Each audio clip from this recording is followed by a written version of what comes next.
আসসালামু আলাইকুম। শম্পার সংসারে আমি শম্পা সবাইকে আরও একবার স্বাগত জানাই। যে যেখান থেকে আমার ভিডিওটা দেখছেন আশা করছি আল্লাহর রহমতে সবাই ভালো এবং সুস্থ আছেন। আলহামদুলিল্লাহ আমিও আমার পরিবার নিয়ে ভালো আছি।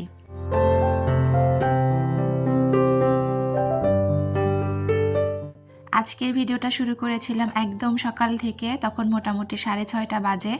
তো আমি রান্নাঘরে চলে এসেছি। আমার বড় মেয়ের আজকে থেকে আবার আরেকটা মডেল টেস্ট শুরু হয়ে যাচ্ছে। তো ও হচ্ছে ওর বাস হচ্ছে 7:15-তে। তো আমি ওর জন্য একটু টিফিন বানাতে এসেছিলাম।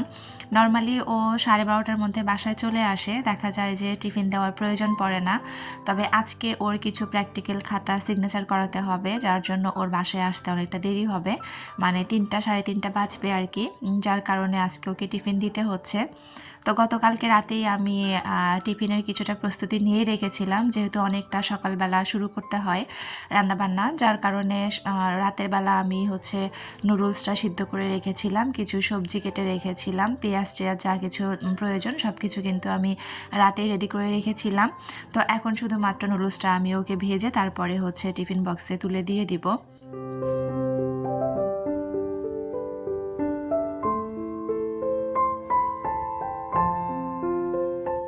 এটা হচ্ছে শবে বরাতের দিনের ভিডিও, মানে গতকালকের ভিডিও, সেটা হচ্ছে আমি আজকে আপলোড করব, যেহেতু আমি আগের দিনের ভিডিও পরের দিন আপলোড করি আর কি। তো আমার ছোট ছেলে মেয়ে ওরা কিন্তু ঘুমাচ্ছে। আমার ছেলেটা হয় কি, আমি কিন্তু সকালবেলা যদি তাড়াতাড়ি ঘুম থেকে উঠি তাহলে কিন্তু কাজটা কভার করা সম্ভব হয়। তবে আমার ছেলেটাও কি করে, আমি যখন সকালে উঠে যাব ও কিন্তু বেশ অনেকটা সকালে উঠে যায়, যার কারণে দেখা যায় যে আমার কোনো লাভই হয় না, সকালে উঠে কাজ করেও কোনো লাভ হয় না।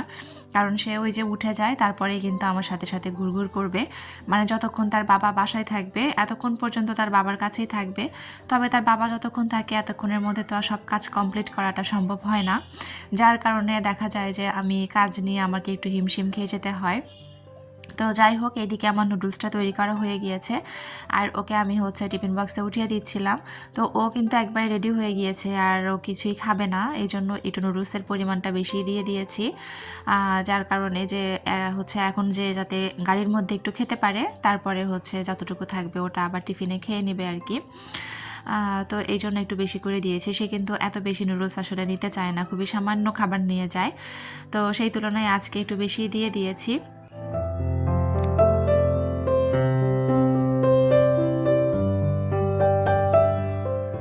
তো আমার হাজব্যান্ড হচ্ছে আমার মেয়েকে বাসে তুলে দিতে গেছে। তো ওরা চলে যাওয়ার পরে আমি একটু বারান্দায় এসে দাঁড়িয়েছিলাম।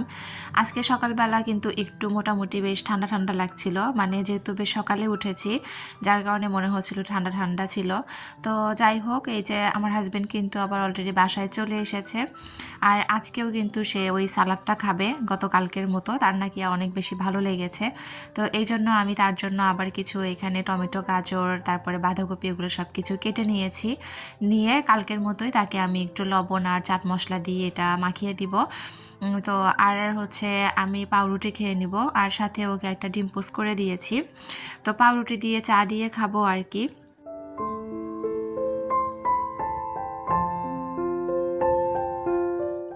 তো চাটা খাওয়ার পরে বেশ কিছুক্ষণ পরে আমি কিন্তু থালা বাসন ধুতে এসেছি। এর মধ্যে আমার ছেলে মেয়ে উঠে গিয়েছে, আমার মেয়ে উঠে নাস্তা করে নিয়েছে।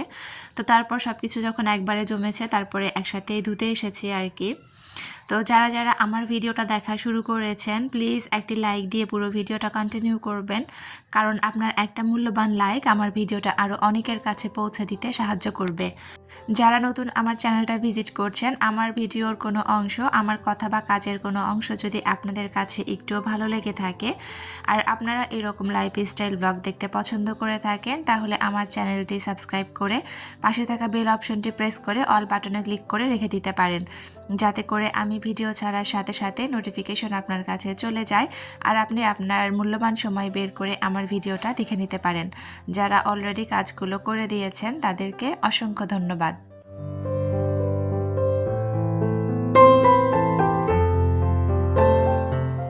তো আপনাদের সাথে কথা বলতে বলতে এদিকে কিন্তু আমি থালা বাসনগুলো ধুয়ে নিচ্ছিলাম।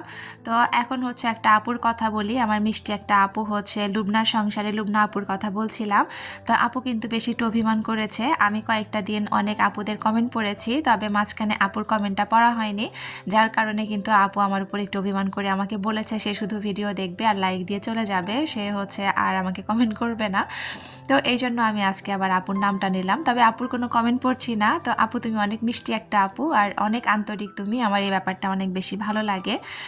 মানে এত সুন্দরভাবে আপু কমেন্টগুলো করে বা এত সুন্দরভাবে কথাগুলো বলে, একদম যেন মনে হয় যে নিজের কেউ কথাগুলো বলছে, এতটা ভালো লাগে।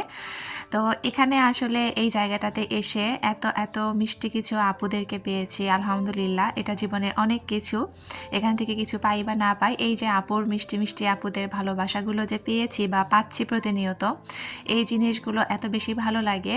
আর নতুন নতুন ভিডিও তৈরি করার এত বেশি উৎসাহ জাগে যে কি বলবো। তো যাই হোক, তো আপু তুমি মন খারাপ করো না, আমি কিন্তু তোমার নামটা নিয়েছি, কমেন্টটা হয়তো পড়লাম না কিন্তু তোমার নাম নিয়েছি, যেহেতু তুমি প্রত্যেক দিন এত সুন্দর সুন্দর মিষ্টি মিষ্টি কমেন্ট পড়ো, তো কোনটা ছেড়ে কোনটা পড়বো, এই জন্য শুধু তোমার নামটাই নিলাম। তো যাই হোক, আমি তারপরে এখানে থালা বাসন ধুয়ে এই যে আমার ছেলে খেলাধুলা করে রেখেছিল রাতের বেলা, তো সেগুলো সব একটু উঠিয়ে নিলাম। আর এই যে জানালার গ্লাসটা খুলে দিব, তারপরে অফ ক্যামেরায় কিন্তু আমি লিভিং রুমটা গুছিয়ে নিব।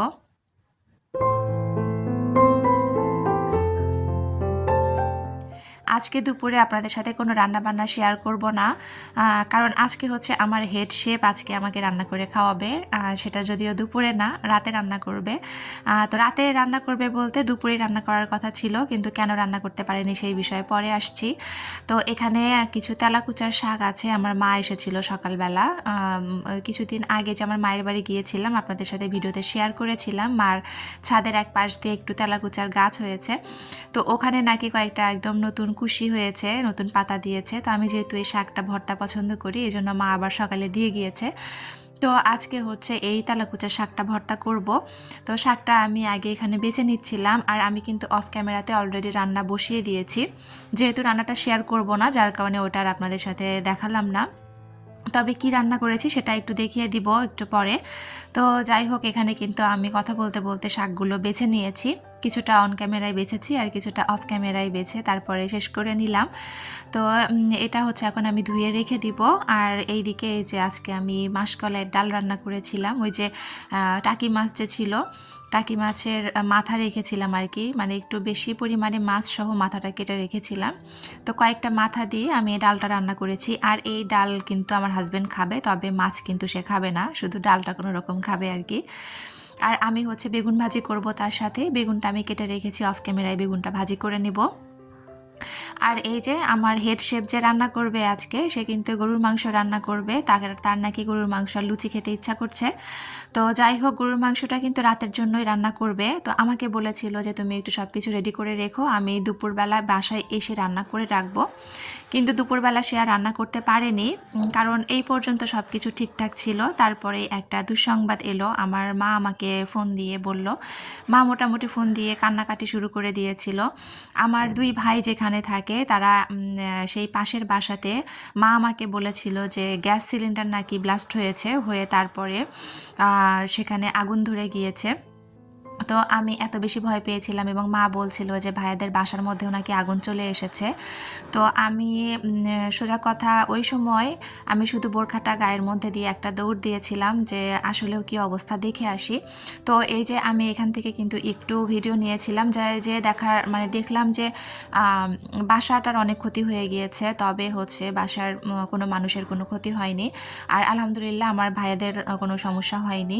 পাশের বাসায় হচ্ছে গ্যাস সিলিন্ডার ব্লাস্ট হয়নি, আসলে যারা থাকেন ওনারা হচ্ছে তরকারির চুলার উপর বসিয়ে দিয়ে তারপরে উনি নাকি বাইরে বসেছিলেন, তরকারিটা পুড়ে যেয়ে পাতিল পুড়ে ধোয়া হয়ে ওখান থেকে আগুনটা ধরে যায় এবং তাদের পুরো বাসাটাই পুড়ে গিয়েছে।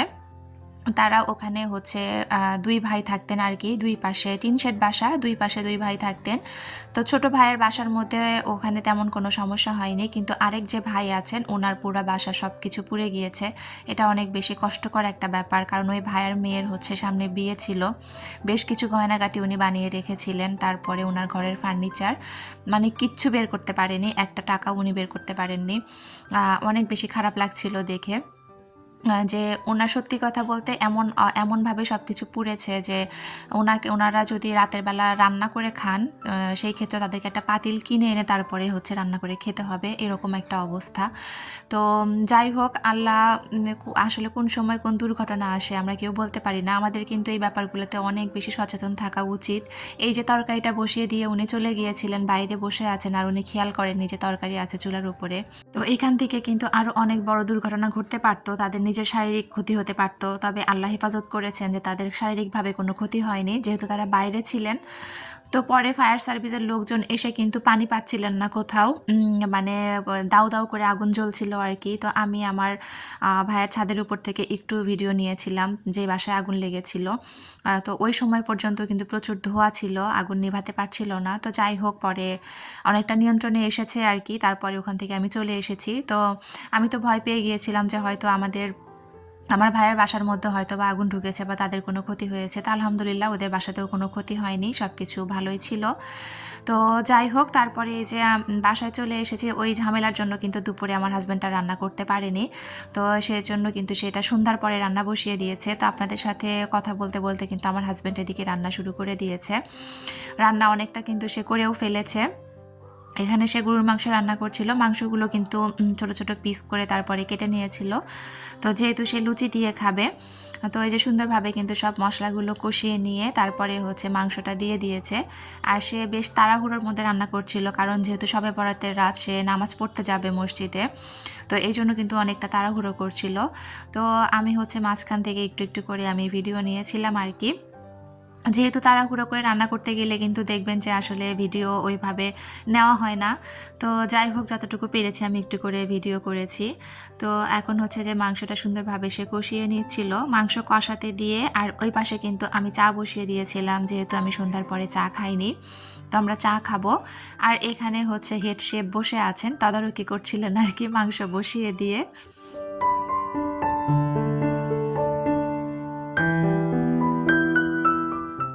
আমি কিন্তু ক্যামেরাম্যান হিসেবে খুবই খারাপ, আমার প্রচণ্ড হাত কাঁপে। সেই দিক থেকে আমার বড় মেয়ে কিন্তু মাশাআল্লাহ ও অনেক সুন্দর ভিডিও করতে পারে। ও যখন ভিডিও করে অনেক সময় বোঝা যায় না যে আমি ট্রাইপড দিয়ে ভিডিও করছি নাকি হাতে।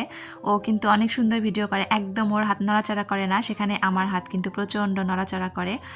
তো এই জন্য বললাম আমি ক্যামেরাম্যান হিসেবে খুবই খারাপ আর কি।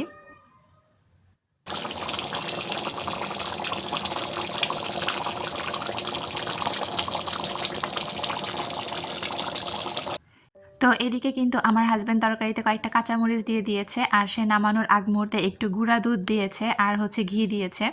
তো গুঁড়া দুধটা আসলে কেন দিয়েছে আমি জানি না, সে বললো এটা দিলে নাকি খেতে ভালো লাগবে। তবে সত্যি কথা বলতে অসম্ভব অসম্ভব মজা হয়েছিল তরকারিটা। আপনারা হয়তো কালার দেখেও বুঝতে পারছেন, তরকারিটা কিন্তু অসম্ভব মজা ছিল। আমার মেয়েরা অনেক বেশি খুশি ছিল, তাদের বাবা রান্না করেছে। আর এই যে আমি কিন্তু অফ ক্যামেরায় লুচিগুলো ভেজে নিয়েছিলাম, যেহেতু তাড়াহুড়োর মধ্যে ছিলাম, যার কারণে আমি কিন্তু আর এটা ভিডিও করতে পারিনি। তো কথা বলতে বলতে ভিডিও শেষ পর্যায়ে চলে এসেছি। আমার কথার মধ্যে অনেক ভুল ত্রুটি আছে, প্লিজ ক্ষমা সুন্দর দৃষ্টিতে দেখবেন। সবার সুস্থতা কামনা করে আর আমার পরবর্তী ভিডিও দেখার আমন্ত্রণ জানিয়ে এখান থেকেই বিদায় নিচ্ছি। আল্লাহ হাফেজ, আসসালামু আলাইকুম।